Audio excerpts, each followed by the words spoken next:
कुछ स्वादिष्ट है बनाना तो playrecipes.com पे जरूर है आना।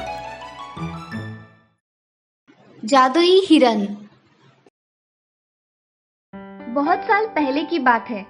ऋषि मुनियों के जमाने में एक भद्रा नाम का शिकारी था जो हर रोज सुबह उठकर जंगल जाता और शिकार करता। इसी से वो अपने परिवार का पेट भरता था। एक दिन वो जंगल जंगल घूमा, फिर भी पूरा दिन ढूंढने पर भी उसे कोई शिकार नहीं मिली। एक जगह पर पानी का तालाब था, वहां पर भी वो बहुत देर तक रुका, लेकिन उसके हाथ कुछ नहीं आया। अब रात भी बहुत हो चुकी थी।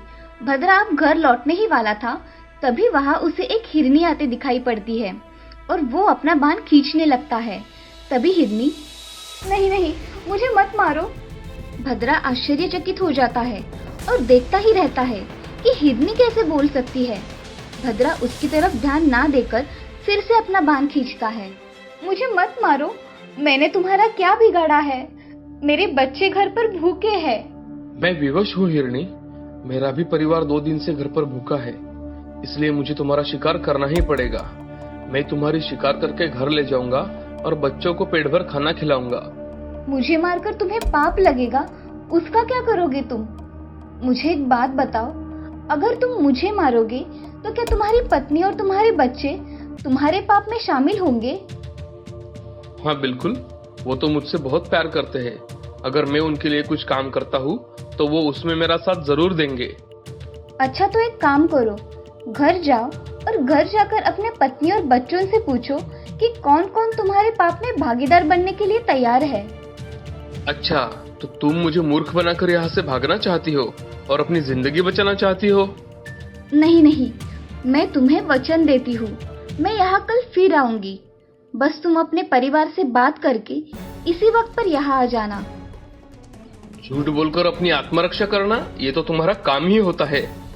अगर मैं वापस यहाँ ना आई तो आज तक तुमने जो भी पाप किए हैं वो सब मेरे माथे लग जाएंगे।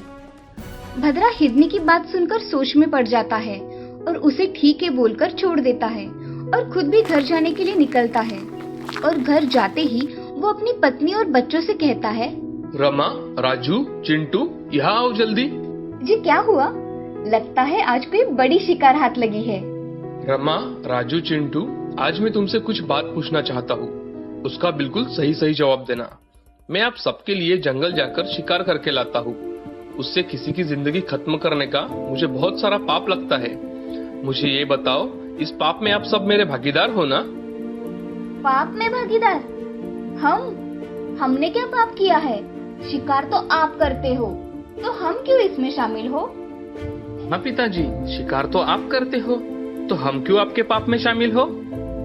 अरे, तुम सब तो मेरे अपने हो और मैं जो कुछ भी कर रहा हूँ वो सब तो तुम्हारे लिए ही तो है। रमा, राजू और चिंटू सभी भद्रा की ओर एक अलग ही नजर से देखते हैं। भद्रा उस रात बहुत सोचता है और दूसरे दिन सुबह भद्रा अपने दोस्तों से मिलने जाता है और उनसे भी यही बात पूछता है, किंतु सभी उसकी ओर एक अलग ही नजर से देखते रहते हैं और कहते हैं, तुम्हारे पुण्य और पाप तुम्हारे पास, हम क्यों उसके भागीदार हो भद्रा? भद्रा को हिरनी की सारी बातें याद आने लगती है और वो समझ जाता है कि वो गलत है। भद्रा उस रात हिरनी से मिलने चला जाता है। उस जगह पर जाने के बाद भद्रा हिरनी को वही पाता है। आ गए भद्रा, क्या कह रहे थे तुम्हारे मित्र और परिवार के लोग? क्या वो भी सब तुम्हारे पाप में शामिल होंगे? हाँ हिरनी, तुम सही थी, मैं मूर्ख था। जब मैंने अपने दोस्तों और परिवार वालों से ये बात पूछी कि क्या वो सब भी मेरे पाप में शामिल होंगे, तो उन्होंने बिल्कुल ही मना कर दिया। इसी से मुझे पता चला कि मैं कितना गलत था, जो उनके बारे में इतना सोच रहा था। लेकिन अब मैं अपनी गलतियां सुधारना चाहता हूँ। क्या तुम मुझे बता सकती हो कि मैंने आज तक जितने पाप किए हैं, मैं उनका प्रायश्चित्त कैसे करूँ? मैं क्या करूँ हिरनी? अब तुम शिकार और चोरी करना छोड़ दो, सत्य मार्ग पर चलना सीखो और दीन दलितों की सेवा करो। हाँ हिरनी, मैं आज से शिकार और चोरी करना छोड़ दूंगा। तुमने मुझे आज जीवन के सही मायने समझाए हैं, मैं तुम्हारा आभारी हूँ। उस दिन से हिरनी की बात मानकर भद्रा ने चोरी, शिकार सभी गलत काम छोड़ दिए और वो दूसरों की मदद करने लगा और भगवान की प्रार्थना करना शुरू कर दिया। और एक दिन वो बहुत बड़ा इंसान बन गया। भद्रा ने अपना संपूर्ण जीवन दूसरों के लिए समर्पित कर दिया। दोस्तों, तो इस कहानी से हमें ये सीख मिलती है कि हमारे अच्छे या बुरे कर्मों की वजह से जो भी पाप हमें लगता है वो खुद हमें ही चुकाना पड़ता है। खुद किए पापों का भागीदार दूसरा कोई और नहीं होता। इसीलिए हमें हमेशा अच्छे कर्म करने चाहिए। सुंदरपुर गांव में आनंद आश्रम नाम का एक अनाथ आश्रम था। उस आश्रम में अनाथ बच्चों की परवरिश हुआ करती थी। उनके आश्रम में एक रेवा नाम की समझदार और जिज्ञासु लड़की थी। वो अब 12वीं कक्षा में पढ़ रही थी। रेवा पढ़ाई मन लगाकर किया करती थी। इसी वजह से वो हमेशा अव्वल नंबर से पास हुआ करती थी। उस आश्रम के हेडमास्टर पाटिल सर उनकी वो खास शिष्या थी। उसके मन में हमेशा बहुत सारे सवाल रहा करते थे और उसके उत्तर पाने के लिए वो हमेशा पाटिल सर के पास जाया करती थी और पाटिल सर भी उसकी हर समस्या का अच्छी तरह से समाधान निकाला करते थे। एक दिन रेवा पाटिल सर के पास जाकर, मैं आई कम इन सर? हाँ आओ रेवा, क्या काम है? सर मुझे आपसे एक सवाल पूछना था। किस विषय के बारे में तुम मुझसे सवाल पूछना चाहती हो? सर आज मुझे कंप्यूटर के बारे में आपसे कुछ सवाल पूछने हैं। अच्छा, मगर रेवा मुझे उस सब्जेक्ट के बारे में कुछ ज्यादा पता नहीं है। हाँ, मगर तुम मेरा ये कंप्यूटर यूज कर सकती हो और अपने सवालों के जवाब पा सकती हो। ये अच्छा विचार है सर। मैं अब भी मेरे सवालों के जवाब ढूंढती हूँ। तुम अपने सवालों का जवाब ढूंढो, मैं आश्रम में जाकर आता हूँ। जी सर। ऐसा कहकर पाटिल सर वहाँ से चले जाते हैं। तभी रेवा कंप्यूटर पर बैठकर अपने मन में आए हुए सवाल कंप्यूटर में टाइप करके उन सवालों के जवाब ढूंढती है और काम हो जाने पर कंप्यूटर शटडाउन करके चली जाती है। अब ऐसे ही दिन बीत जाते हैं। रेवा अब कॉलेज में जाने लगती है। वो आश्रम से ही कॉलेज के लिए जा रही थी, तभी पाटिल सर ने उसे आवाज दी। रेवा इधर आओ जरा, मुझे तुमसे कुछ काम है। हाँ बोलिए सर, क्या काम था? रेवा, मुझे ये चेक बैंक में जमा करवाना था। क्या तुम जाते जाते ये चेक बैंक में जमा करवा दोगी? हाँ सर, मैं अब भी बैंक में जाकर ये चेक जमा करवा देती हूँ। ठीक है, ये लो चेक। ऐसा कहकर पाटिल सर रेवा को चेक दे देते हैं। रेवा अब चेक लेकर बैंक में चली जाती है। बैंक में जाकर रेवा चेक जमा करवा देती है और कॉलेज के लिए निकल जाती है। रेवा रास्ते से चल रही थी, तभी उसके सामने एक सूट पहना हुआ आदमी अपनी बड़ी गाड़ी में बैठने जाता है और तभी उसके पैंट के जेब से वॉलेट नीचे गिर जाता है। वॉलेट नीचे गिरते ही रेवा की नजर उस वॉलेट पर पड़ती है। तभी रेवा उस वॉलेट को उठाकर उस गाड़ी के पीछे भागती है, मगर गाड़ी बहुत आगे निकल जाती है। रेवा अब वही खड़ी रहकर उस वॉलेट में देखती है तो उसमें एक कंपनी का एड्रेस वाला एक कार्ड दिखाई देता है। उसके साथ उसमें कुछ पैसे भी थे। तभी रेवा बस से उस ऑफिस के एड्रेस पर चली जाती है। वो ऑफिस देखती है तो वो देखती ही रह जाती है।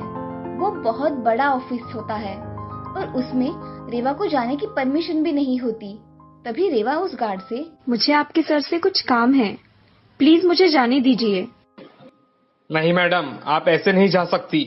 आप पहले बताइए आपको किससे मिलना है? अरे भैया, मुझे ही नहीं पता है कि मुझे किससे मिलना है।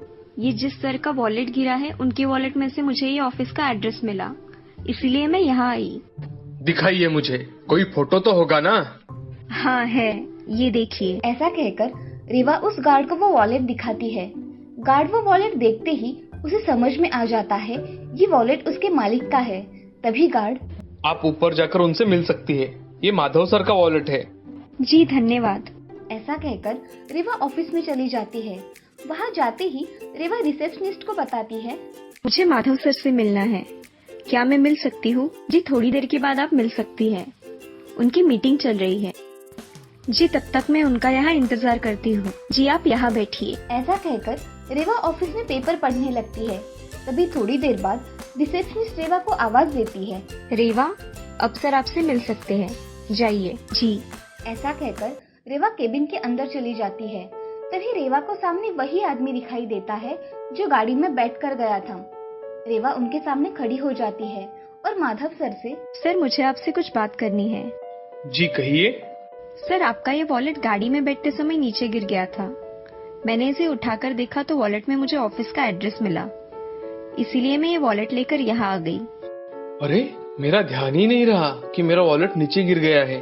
ये लीजिए सर आपका वॉलेट, इसमें 4,440 रुपए है, जो कि जैसे आपने रखे थे वैसे ही है। बेटा, तुम्हारा नाम क्या है? मेरा नाम रेवा है। मुझे कॉलेज के लिए लेट हो रहा है। मैं अब चलती हूँ। तुम कॉलेज में जाती हो? हाँ सर, मैं अब चलती हूँ। मुझे कॉलेज में जाकर आश्रम भी जाना है। तुम कहाँ रहती हो बेटा? मैं आनंद आश्रम में रहती हूँ। हाँ, अब तुम जा सकती हो। रेवा ऐसा कहकर ऑफिस के बाहर निकल के कॉलेज के लिए चली जाती है। कॉलेज में जाकर रेवा अपने लेक्चर अटेंड करती है।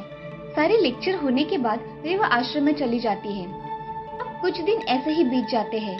रेवा का कॉलेज अच्छी तरह से चल रहा था, मगर आश्रम के नियम के अनुसार उन्हें 18 साल के बाद थोड़े बहुत पैसे कमाकर अपना जीवन खुद ही व्यतीत करना पड़ता था। अब रेवा को भी जॉब की जरूरत थी, इसीलिए वो कॉलेज में जाती तभी उसे जो भी समय मिलता उसमें वो पेपर में ऐड देखा करती थी। उसने 2-3 जगह पे इंटरव्यू भी दिया था, मगर उम्र कम होने की वजह से उसे कोई जॉब ही नहीं मिला करती थी। एक दिन आनंद आश्रम में वार्षिक कार्यक्रम था और उसमें जो भी विद्यार्थी अव्वल आए थे उनका सत्कार किया जाने वाला था और उस कार्यक्रम के मुख्य अतिथि माधव सर थे। ये देख रेवा बहुत खुश हो जाती है। अब उनके हाथों से सारे विद्यार्थियों को गौरवित किया जाता है। 12वीं कक्षा में अव्वल नंबर से पास होने वाली रेवा का नंबर आता है। उसका भी माधव सर के हाथों से सत्कार होता है। पाटिल सर और माधव सर कुछ बात करते हैं और माधव सर पाटिल सर के हाथ में एक लेटर देके चले जाते हैं। अब पाटिल सर कार्यक्रम खत्म हो जाने के बाद रेवा को बुलाते हैं। रेवा, इधर आओ। जी सर, आपने बुलाया? ये लो तुम्हारा अपॉइंटमेंट लेटर। तुम्हें कल से माधव सर के कंपनी में ज्वाइन होना है। मगर मुझे तो कोई काम करने का एक्सपीरियंस भी नहीं है, ना कि मैंने कभी किसी कंपनी में जॉब किया है। माधव सर ने तुम्हें तुम्हारी ईमानदारी देखकर जॉब दिया है। बाकी का ऑफिस का काम तुम खुद ही सीख लेना। हाँ सर, मैं सीख लूंगी और उसमें भी आपका और हमारे आश्रम का नाम रोशन करूंगी। मुझे तुम पर पूरा विश्वास है रेवा। तुम मेरा और आश्रम का नाम जरूर रोशन करोगी। धन्यवाद सर। ऐसा कहकर रेवा अपॉइंटमेंट लेटर लेकर सोने चली जाती है। अगले दिन रेवा सुबह जल्दी अपने सारे काम करके ऑफिस के लिए निकल जाती है और ऑफिस में जाकर अपना अपॉइंटमेंट लेटर दिखाती है। तभी उसे सीधे माधव सर के कैबिन में भेजा जाता है। अब रेवा कैबिन में जाकर, मैं आई कम इन सर? अरे आओ रेवा, कैसी हो बेटा? मैं अच्छी हूँ सर, आप कैसे हैं? मैं भी ठीक हूँ। आज से तुम इस ऑफिस में काम करोगी और तुम्हारा जो भी काम होगा वो तुम्हें समझाया जाएगा। जी सर, मगर मेरा काम क्या है? तुम्हें हमारे ऑफिस के सारे क्लाइंट के रिकॉर्ड रखने पड़ेंगे। उनको समय पे माल मिला है या नहीं, ये सब बातें तुम्हें देखनी होगी और बाकी के काम तुम धीरे धीरे सीख जाओगी। जी सर। अब तुम जा सकती हो। तुम आज से ही ऑफिस ज्वाइन कर लो। जी सर। ऐसा कहकर रेवा केबिन से बाहर आ जाती है।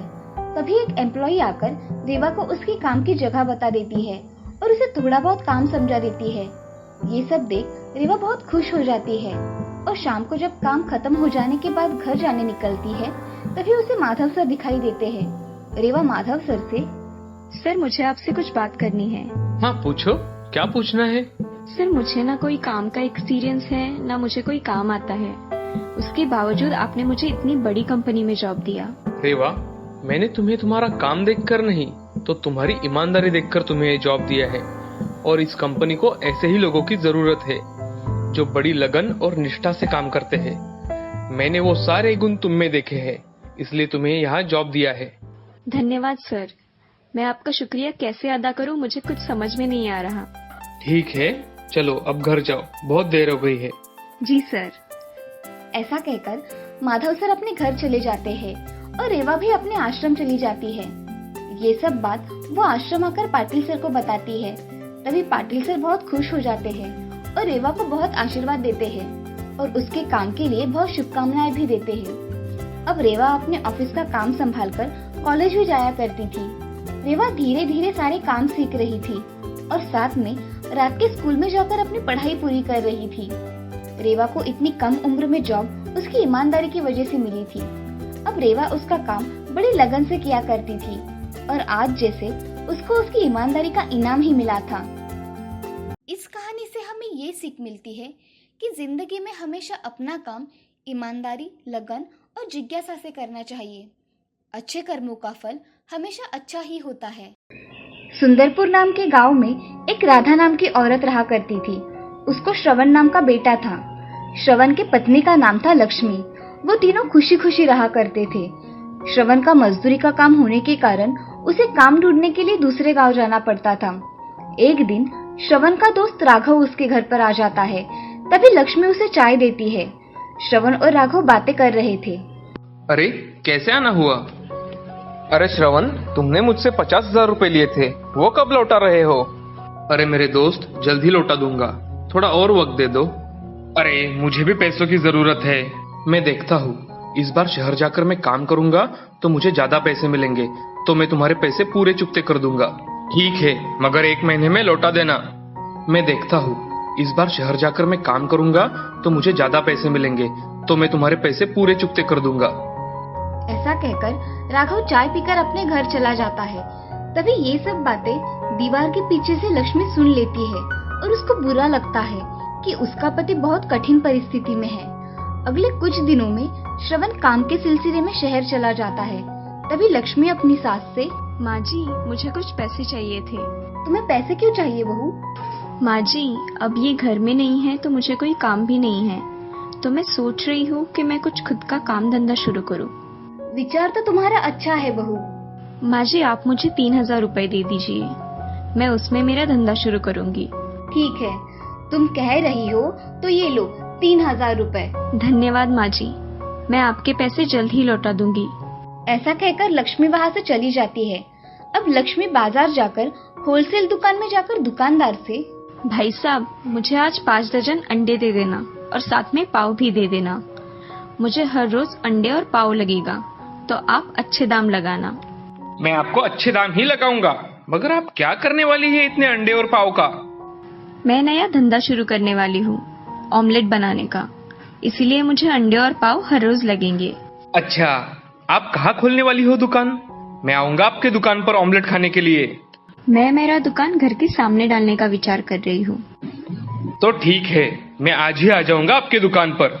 लक्ष्मी बहुत खुश होकर दुकानदार से, ठीक है भाई साहब, आप मेरे दुकान के पहले ग्राहक होंगे, आप जरूर आना। जी। ऐसा कहकर लक्ष्मी सब सामान लेकर अपने घर चली जाती है और अपने घर के सामने एक छोटा सा दुकान लगाती है जिसमें वो काम की सब चीजें रखती है। तब दुकान पर लक्ष्मी ग्राहक आने का इंतजार करती है। तभी दोपहर के समय वो दुकानदार उसके दुकान पर आते हैं। मेरे लिए आपके हाथ का स्वादिष्ट ऑमलेट बनाओ बहन। जी, अभी बनाती हूँ। ऐसा कहकर लक्ष्मी बहुत ही अच्छा ऑमलेट बनाकर दुकानदार को देती है। दुकानदार को उसके हाथ का ऑमलेट बहुत पसंद आ जाता है। वो लक्ष्मी से, बहन, तुम्हारे हाथों में तो जादू है, मैंने आज तक ऐसा स्वादिष्ट ऑमलेट नहीं खाया, बहुत टेस्टी है ऑमलेट। धन्यवाद, आप मेरी दुकान पर आए, मुझे बहुत अच्छा लगा। लक्ष्मी बातें कर रही थी। तभी रास्ते से जाने वाली 2 औरतें नया दुकान खुला देख उसे देखने चली जाती है और दुकान के पास आकर लक्ष्मी से, अरे लक्ष्मी, ये नया दुकान तुमने खोला है क्या? हाँ, मैंने खोला है। आप आइए ना, मेरे हाथ का ऑमलेट खाकर देखिए। सुमति और सुशीला लक्ष्मी की बातें सुनकर उसके दुकान में ऑमलेट खाने के लिए आ जाती है। आप यहाँ बैठिए ना, मैं अभी बनाती हूँ ऑमलेट। ठीक है, जल्दी बनाओ। जी, अभी बनाकर लाती हूँ। ऐसा कहकर लक्ष्मी ने उन दोनों के लिए ऑमलेट बनाया और उन्हें खाने के लिए दे दिया। तभी सुशीला ने ऑमलेट खाकर बोला, अरे, इतना स्वादिष्ट ऑमलेट मैंने आज तक नहीं खाया। तुम्हारे हाथ में स्वाद है लक्ष्मी। धन्यवाद सुशीला बहन, मुझे बहुत अच्छा लगा कि आपको मेरे हाथ का ऑमलेट अच्छा लगा। लक्ष्मी ऐसा कहती है और थोड़ी देर में सुशीला और सुमति लक्ष्मी के हाथ का ऑमलेट खाकर चली जाती है। उस दिन लक्ष्मी का धंधा अच्छा हुआ था। दूसरे दिन उसने सुबह से ही ऑमलेट बेचने का धंधा शुरू कर दिया। काम पर जाने वाले लोग तथा सुबह का नाश्ता करने के लिए बहुत से लोग उसकी दुकान पर आए। दुकान में इतनी भीड़ देख लक्ष्मी की सास डर गई और वो लक्ष्मी से, अरे लक्ष्मी, तुम इतने ऑमलेट बनाकर कैसे दोगी? चलो, आज मैं तुम्हारी मदद कर देती हूँ। हाँ माँ जी, आज मुझे आपकी मदद की बहुत जरूरत है। राधा लक्ष्मी की मदद करने चली गई। दोनों ने मिलकर उस दिन सारा काम किया। उस दिन लक्ष्मी अपनी सास राधा से, माँ जी, आज मेरा दिन बहुत अच्छा रहा, आज बहुत कमाई हुई है। हाँ लक्ष्मी, आज दुकान पर बहुत ग्राहक आए थे। हाँ माँ जी। चलो अब घर में जाकर आराम करते हैं। हाँ माँ जी, चलिए। ऐसा कहकर दोनों सास बहुएं घर में चली जाती है। लक्ष्मी का धंधा आज अच्छा होने के कारण उसने पैसे गिनना शुरू किया और उसमें से अपने सास से लिए हुए पैसे अलग निकालकर बाकी के पैसे खर्च के लिए रख दिए। थोड़ी देर बाद लक्ष्मी अपने सास के कमरे में चली जाती है और अपने सास से, माँ जी, मुझे आपसे कुछ बात करनी थी। हाँ बोलो लक्ष्मी, क्या बात है? माँ जी, आज मेरा धंधा बहुत अच्छा था, इसीलिए मुझे आज मुनाफा भी बहुत हुआ है। ये लीजिए माँ जी, आपके 3000 रुपए। अरे बहू, मैंने तुमसे मांगे थे क्या? नहीं माँ जी, मेरे पास आ गए तो मैंने आपको दे दिए। ठीक है, अलमारी में रख दो। जी। ऐसा कहकर लक्ष्मी अलमारी में पैसे रख देती है और अपना काम करने चली जाती है। लक्ष्मी का धंधा अब बहुत अच्छी तरह से चलने लगा था। कुछ दिनों बाद दिवाली आने के कारण श्रवण अपने काम से छुट्टी लेकर घर आया था। सब घर में खुशहाली छाई थी, मगर लक्ष्मी को श्रवण उदास उदास दिखाई दिया। एक दिन लक्ष्मी श्रवण से, क्या हुआ है? आप घर पर आए हैं तब से बड़ी चिंता में दिखाई दे रहे हैं। कुछ नहीं लक्ष्मी, ऐसे ही सोच रहा था। क्या आप मुझे बता नहीं सकते? कुछ नहीं लक्ष्मी, थोड़ा पैसों का टेंशन था, बाकी कुछ नहीं।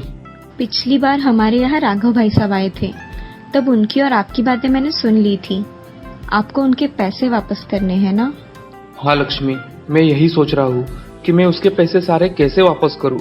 मेरे पास सिर्फ 25,000 रुपए है और सर पर अब दिवाली भी आई है। लक्ष्मी उठकर अलमारी में से पैसे निकालकर श्रवण के हाथों में रख देती है और उससे कहती है, ये पैसे आप ले लीजिए, मैंने आपके लिए ही जमा किए थे। अब राघव भाई साहब को ये पैसे आप दे आइए। मैं ये पैसे नहीं ले सकता।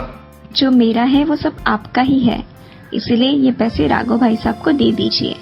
और रहा सवाल दिवाली मनाने का, तो बाकी के पैसों में अच्छी दिवाली मनाई जा सकती है। श्रवण को उस पर गर्व महसूस होता है कि उसकी पत्नी कठिन परिस्थिति में उसके साथ खड़ी रही। अब ये सब कमरे के बाहर खड़ी उसकी सास देख रही थी और मन ही मन बहुत खुश हो गई। अब श्रवण राघव के पैसे वापस करने के लिए उसके घर चला गया। अरे राघव, मुझे तुमसे कुछ काम था। अरे आओ ना श्रवण। तभी श्रवण राघव के घर में चला जाता है और राघव से, अरे राघव, मुझे तुम्हें कुछ देना है। क्या? ये लो तुम्हारे पैसे। मैंने देने में थोड़ी देरी कर दी। अरे कोई बात नहीं, तुमने खुद से मुझे लाकर दिए, यही मेरे लिए बहुत है। अब मैं चलता हूँ, कल दिवाली है ना, बहुत काम बाकी है। हाँ चलो। ऐसा कहकर श्रवण वहाँ से चला जाता है और घर आकर देखता है तो लक्ष्मी और माँ दोनों बातें कर रही थी। लक्ष्मी, मुझे तुम पर गर्व है। तुमने किसी की सहायता ना लेते हुए खुद का धंधा शुरू किया और उसमें बहुत मेहनत की। ऐसे ही तरक्की करो बहू। हाँ माँ जी, मैंने सब अपने घर के लिए किया और आगे भी करूँगी।